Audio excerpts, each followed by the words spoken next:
안녕하세요. 함께하면 행복해지는 토닥토닥 행자TV 오행자입니다. 반갑습니다. 일요일이 금방 돌아오죠. 어떻게 지내셨나요? 저도 한 주를 정말 바쁘게 지냈어요. 바쁘게 지내고, 이제 오늘은 강화를 원래 가는 날이잖아요. 그런데 엊그저께 딸내미하고 살짝 토닥토닥 하고, 그랬더니 컨디션이 별로예요. 그래서 오늘 안 가겠다고, 강화 안 가고, 집에 있겠다고 해서 지금 오늘은 집에 있습니다. 그리 마음이 편안하지는 않겠죠? 그럼에도 불구하고 저는 저의 역할을 늘 하려고 애쓰고 노력을 합니다. 오늘은 그래서 이 촬영을 지금 제 방에서 하고 있거든요. 제 방 침대 위에 앉아서 이렇게 하고 있습니다. 배경 이미지가 조금 다르죠? 지난주에도 제가 억울함에 대한 영상을 올렸었는데요. 되게 많은 분들이 공감을 해 주셨어요. 그리고 영상 보시면서 또 후원해 주신 분도 계셨어요. 그래서 너무 감사하고, 근데 우리 김선화 선생님은 후원을 좀 해주셨는데 제가 전혀 모르는 분이에요. 그런데 좀 알고 지냈으면 좋겠다라는 생각을 합니다. 댓글이나 저의 전화번호로 연락을 주시면 서로 소통하면서 마음 나누고 함께 하도록 하겠습니다. 그리고 우리 김동희 원장님, 이미화 강사님 고맙습니다. 후원해 주셔서. 어쨌든 제가 가고자 하는 방향, 이렇게 아픈 자식을 둔 부모들이 함께하는 그런 공동체가 만들어졌으면 하는 바람을 가져봅니다. 그리고 지난주 영상에 댓글 달아주신 내용 함께 공유를 좀 해보도록 하겠습니다. 우리 김동희 원장님이 댓글 주셨어요. 우리는 이 세상에 태어날 때 자연의 법칙으로 그의 상황에 따라 잉태되어 태어납니다.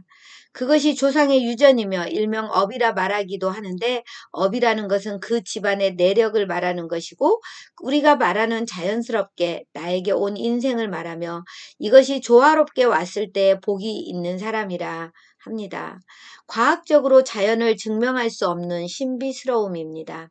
어떤 것도 탓이란 있을 수 없으며 다만 부모나 윗사람으로서 책임이 따르는 것이 만물의 최고 영장인 인간입니다. 아픔이란 고통 속에 피는 성숙의 꽃이라 합니다.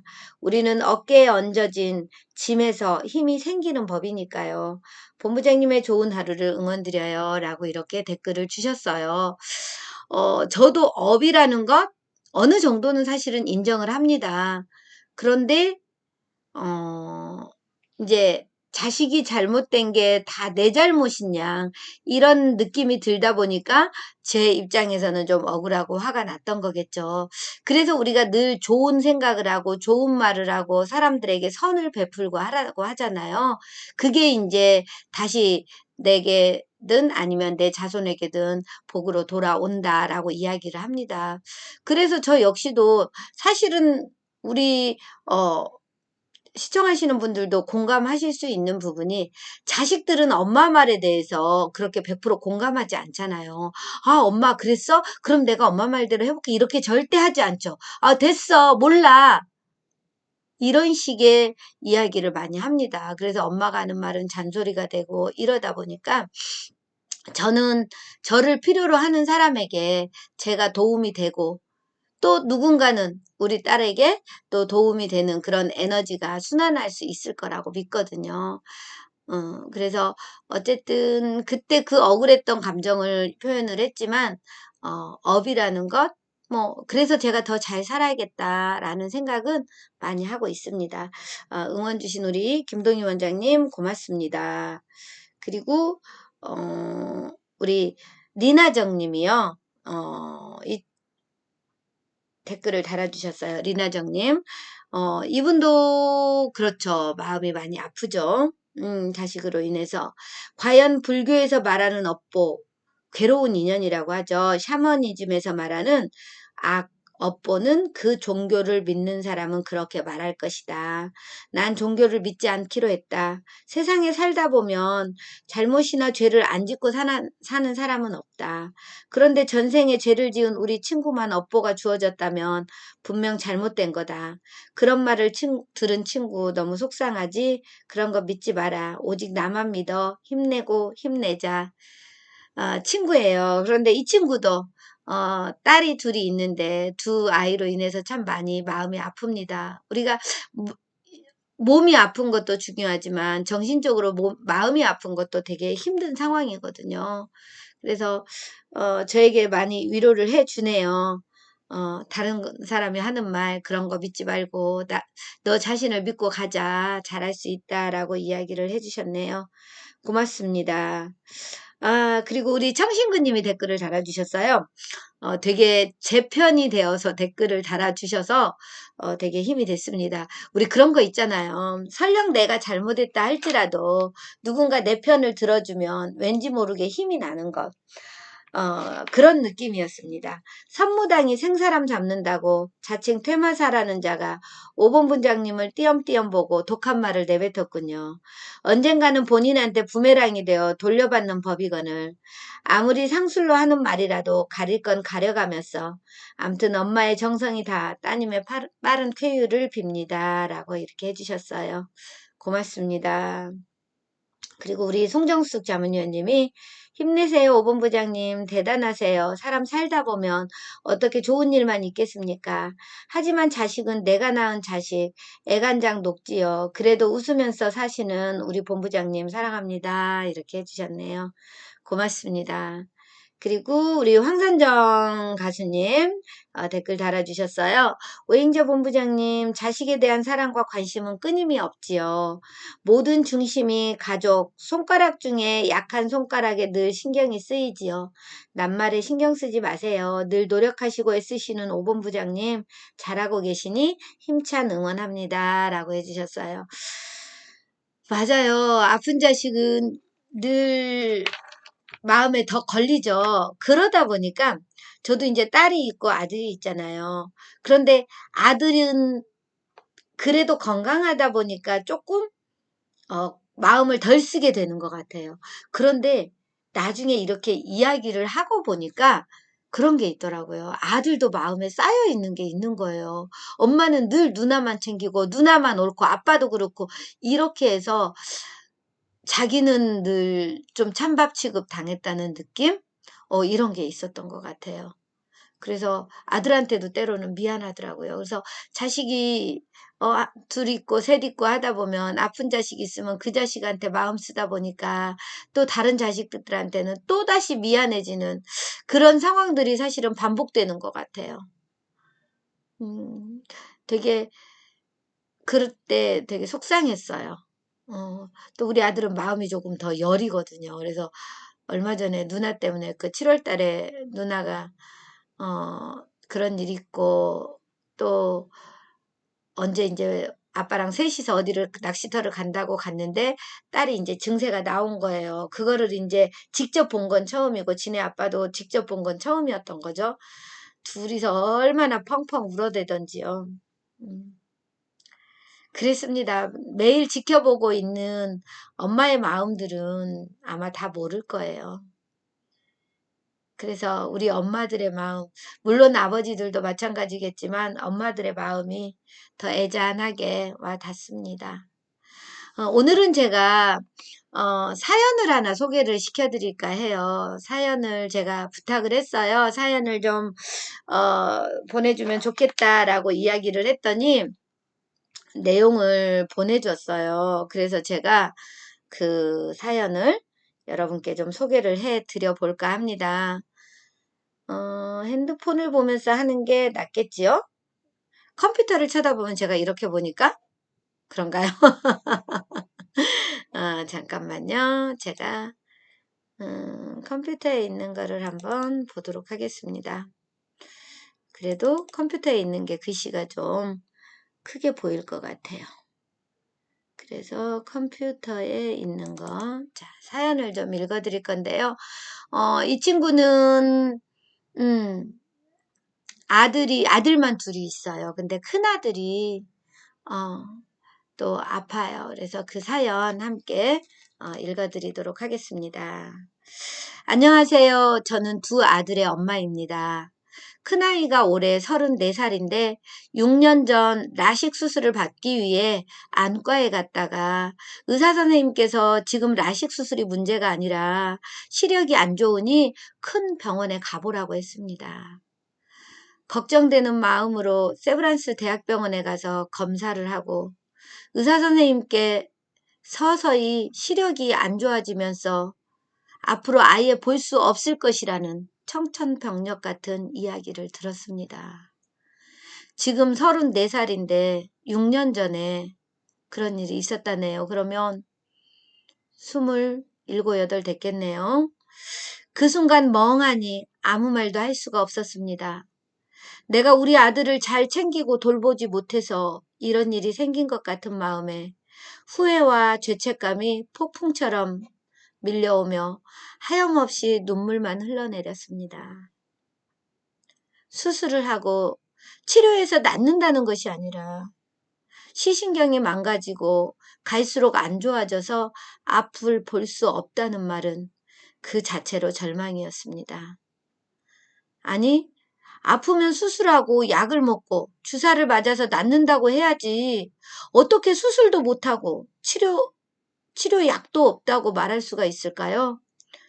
의사 선생님이 원망스럽고 의학이 발달했다고 하는데도 이렇게 속수무책으로 절망할 수밖에 없는 현실이 야속하기만 했습니다. 결국 병명도 없는 희귀병, 난치병으로 진단이 되어 심한 장애 판정을 받고 6개월에 한 번씩 병원에 가서 정기검진을 받고 치료약이 아닌 눈에 좋은 약을 받아오는 것 말고는 아무것도 할 수가 없는 상태입니다. 늘 병원 가는 날은 더 안 좋아졌다는 말을 들을까봐 긴장하고 마음이 무겁고 겁이 납니다. 지금 상태는 낮에는 빛이 반사되어 아무것도 안 보이는데 어두워진 밤에는 조금씩 보여서 주로 밤에 친구를 만나거나 활동을 합니다. 착하디 착한 내 아들에게 이런 일이 왜 생겼을까? 낮에는 일하고 밤에는 자고 해야 하는 평범한 생활을 할 수 없는 아들. 무지한 부모 탓인 것만 같아 미안하고 착하기만 한 내 아들이 무슨 잘못이 있어 이런 병을 얻었나 억울하며 많이 울기도 하고 빨리 병원을 데리고 가지 못한 것이 한없이 후회가 되었습니다. 차라리 나는 아들보다 더 많이 살았으니 내 눈과 아들 눈을 바꿀 수만 있다면 얼마나 좋을까? 지금은 아빠랑 엄마가 곁에 있으니 다행이지만 우리가 죽고 나면 내 아들은 어떡할까? 그렇다고 내 아들이 나보다 먼저 죽는다는 것도 상상할 수가 없고 아들을 생각하면 늘 두렵고 겁이 납니다. 아픈 자식을 둔 부모의 마음 다 같겠죠? 이렇게 얘기해 주셨어요. 다 키운 아들이잖아요. 나이 30이 다 돼가고 그러는 상황에서 시력이 갑자기 잃어간다는 것. 그러면서 뭐 수술을 하거나 어떻게 할 수도 없다는 것. 시신경이 망가져 버리면 수술이 안 된다는 것 같더라고요. 그러다 보니까 방법이 없다라고 지금 이야기를 해서 희귀병, 난치병으로 진단을 받고 심한 장애 등급을 받아서 지금은 그 아들이 직장 생활은 못하고 집에만 있습니다. 한 2년 전까지인가는 이렇게 조금 잘 안 보여도 계속 하던 일이니까 그 패턴이 있어서 이렇게 일을 할 수 있었다고 해요. 그런데 그 회사가 문을 닫는 바람에 다른 데는 다시 들어갈 수가 없는 거죠. 그래서 이제 집에 있고 엄마 아빠 기다리고 이러고 있는 아들.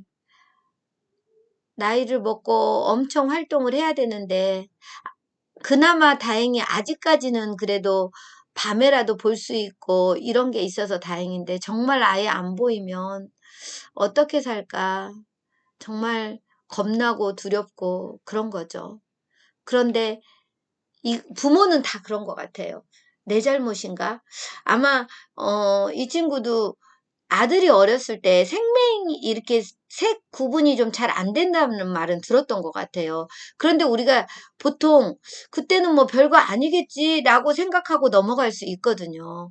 그런데 이제 라식 수술을 하러 갔다가 그런 말을 듣게 되니까 내가 정말 무지했구나라는 생각에 나로 인해서 내 아들이 지금 저렇게 됐나라는 생각에 되게 많이 힘들어 하는 것 같아요. 근데 저 역시도 제가 우리 딸이 모야모야는 신경외과에서 수술을 하거든요.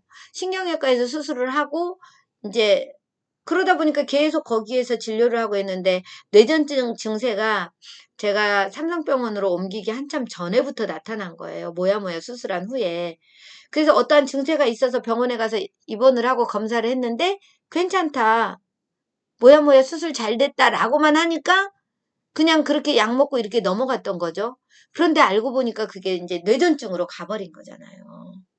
진작 알았더라면 그거를 얼른 신경과로 옮겨서 더 검사를 하고 빨리 조금 알아차렸더라면 지금보다 좀 낫지 않았을까라는 그런 후회, 엄마의 무지함으로 인한 그런 미안함과 죄책감 이런 것들이 있어요. 그래서 우리 지금 사연 보내주신 분도 참 표현을 많이 안 하는 친구거든요. 표현은 많이 안 하지만 늘 그 마음은, 자, 표현은 많이 안 하지만 마음에 늘 삭히는 스타일이에요.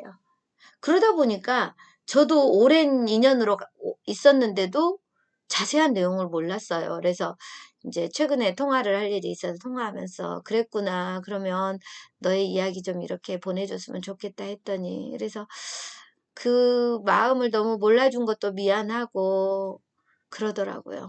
그래서 지금 우리가 이렇게 이야기를 나눈다고 해서 그게 뭐가 달라지는데 사실은 할 수도 있습니다. 그런데요, 이렇게 말을 하다 보면 저는 지금 작게 제가 유튜브에서 이렇게 영상으로 여러분에게 마음을 나누고 있지만 서로 이제 그 소통하는 마음이 커지고 사람이 많이 모이고 하다 보면 서로에게 또 힘이 되고, 그런 경우에 이런 경우도 있어요. 서로 사례나 정보를 나눌 수도 있고, 좋은데 예전에 저는 처음에 우리 딸이 뭐야 진단받고 모르니까 궁금해서 카페를 가입한 적이 있어요. 모야모야병 있는 그 카페를 가입했는데 제가 그 카페를 탈퇴한 이유가 뭐였냐면은요. 거기에 가니까 너무 부정적인 이야기들이 많은 거예요. 그 부정적인 이야기들을 보면서 뭐 이런 증상이 나올 수 있다. 이런 상황이 됐다. 막 이렇게 나쁜 상황이 계속 올라오니까 제가 더 두렵고 겁나더라고요. 그래서 이거는 아니다. 차라리 내가 의사 선생님을 믿고 가자. 라고 생각을 하고 딱 그 카페를 탈퇴를 하고 그냥 의사 선생님이 하라는 대로 이렇게 왔던 거죠. 그런데 내가 모르니까 또 답답한 거예요. 그래서 이렇게 아픈 자식을 둔 우리 엄마들이 서로 소통하고 이야기 꺼내놓고 그러면서 좋은 정보 있으면 나누고 절망이 아닌 희망으로 절망적이고 힘들고 고통스러운 속에서도 그래도 우리가 희망의 불씨를 찾을 수 있는 그런 이야기들을 함께 나누고 그러면서 서로 위로하고 힘이 됐으면 좋겠다라는 생각을 합니다. 그래서 제가 이렇게 방송을 계속 하고 있고 앞으로도 할 거고 뭐 후원금을 통해서도 자연스럽게 우리가 함께 나눌 수 있는 부분이 있으면 좋겠다라는 부분으로 생각을 하고 있습니다. 그리고 오늘 사연 주신 분께는 제가 10,000원의 커피 쿠폰을 드릴까 합니다. 이제 10,000원 상당에서 커피를 선물로 드리려고 합니다. 그것도 뭐 그게 큰 건 아니지만 또 이렇게 마음을 열어주는 용기를 내셨잖아요. 나의 이야기를 꺼내주는 그런 용기를 내신 것에 감사하는 마음으로 드리려고 합니다. 여러분 오늘 저하고 그 사연 시신경이 망가지면서 서서히 시력을 잃어가는 아들을 바라보는 엄마의 마음. 우리가 어쩌면 이렇게 볼 수 있다는 것, 들을 수 있다는 것을 또 감사할 수밖에 없는 상황이 아닌가 싶어요. 우리 딸 같은 경우도 좀 감사하다고 하자. 감사하자. 그래도 너 아직 엄마 아빠가 옆에 있고 아직 걸을 수 있고 볼 수 있으니까 감사하지 않냐 라고 이야기를 하면 우리 딸 그럽니다. 하나도 안 감사한데 뭐가 감사해? 내가 이렇게 아픈데 뭐가 감사해? 라고 이야기합니다. 내 안에 감사하는 마음이 있어야 해요. 저 역시도 또 힘들고 때로는 속상하고 하지만 그럼에도 불구하고 내가 이렇게 나눌 수 있는 것에도 감사하고 아직까지 내가 이렇게 뭔가를 할 수 있다는 것에도 감사하는 마음을 갖고 뭔가 늘 배우려고 애쓰는 제 마음에도 감사함을 갖습니다. 여러분, 아픈 자식을 둬서 힘들고 괴롭지만 그럼에도 불구하고 감사한 일을 찾아가는 우리 엄마들이 됐으면 좋겠다라는 마음을 다져봅니다. 오늘도 아픈 자식을 둔 엄마들과의 소통, 우리도 웃을 자격이 있고 충분히 웃을 수 있고 또 행복해질 수 있어야 한다는 이야기 여러분께 드리면서 오늘 방송 마치도록 하겠습니다. 고맙습니다. 사랑합니다. 축복합니다.